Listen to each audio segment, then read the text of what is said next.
தெரிந்துதான் அந்த இடத்துல தாமதிக்கிறதை பார்க்க முடியும். ஒருவேளை அந்த இடத்துல இயேசுவினிடத்தில் அந்த வல்லமை அதிகாரம் இல்லை என்று சொன்னால், ஒரு மனிதனை மரித்து போன ஒரு மனிதனை உயிரோடு எழுப்புவதற்கான அதிகாரம் இயேசுவினிடத்தில் இல்லை.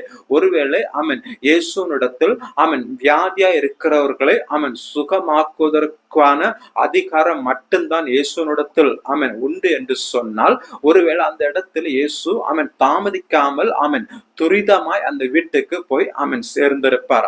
ஏற்கனவே நான் பல கடந்த நாட்களை நாம் தியானித்திருந்தோம். ஒரு ஆம்புலன்ஸில் ஒரு நபரை கொண்டு போகிறோம் என்று சொன்னால், அந்த நபரை எவ்வளவு துரிதமாக அந்த மருத்துவமனையில் சேர்க்க முடியுமோ அவ்வளவு துரிதமாக அந்த ஆம்புலன்ஸ் டிரைவர் அந்த அந்த பேஷண்ட் அந்த மருத்துவமனையில் சேர்ப்பார்கள்.